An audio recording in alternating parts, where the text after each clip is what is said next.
Hi, I'm Sam. Here are my top 5 reasons why everything changes after saving your first £10,000 or dollars. People often focus on trying to make $1 million, but 10,000 is actually the first key milestone on your journey to financial freedom. At number 5, you no longer feel that wave of panic when an unexpected life event occurs, as you now have an emergency fund. In the UK, just 8.6% of 24 to 35-year-olds have £10,000 of savings, and nearly half of all Americans don't have that amount saved either. At number 4, you no longer have to rely on buying things on credit. Did you know the average American household has about $8,940 of credit card debt? In the UK it's £2,600. The reason I chose these two first is they are intrinsically linked. Once you have an emergency fund, you can cover 99% of unexpected expenses. This greatly reduces the chance of needing credit, and therefore, falling back into debt. Before I continue, remember to hit like, subscribe, and leave a comment at the end of this video. Stay to the end and I'll also show you how I reached my first £10,000. Number 3. You start to properly realize the benefits of compounding, or as I think of it, the point where your money is making you money.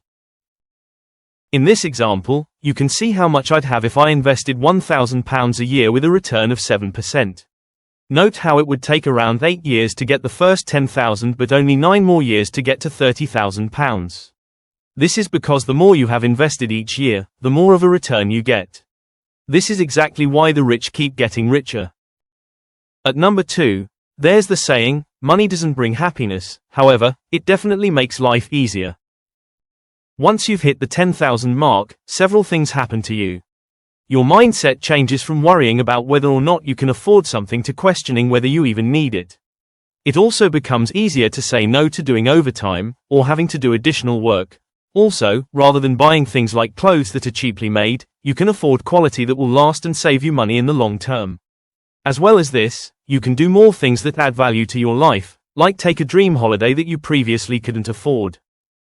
This leads me nicely onto number 1, and the reason you are able to do a lot of the things described in number 2, is because your psychology towards money changes.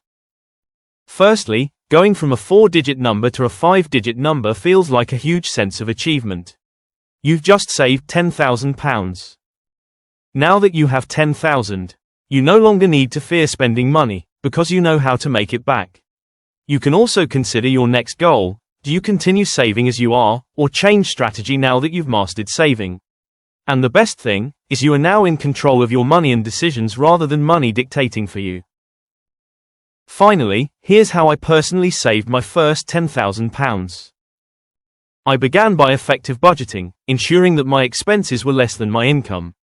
I then assessed what saving or investment options I had to put any spare money into. I then used an investment calculator to establish how long it would take me to get to my 10,000, based on the average return. And lastly, I continued to review this to see if I could get there sooner. So, that's why everything changes once you get to your first £10,000 or dollars. I've added an investment calculator in the description so you can start planning your journey to your first 10,000 too. Thanks for watching.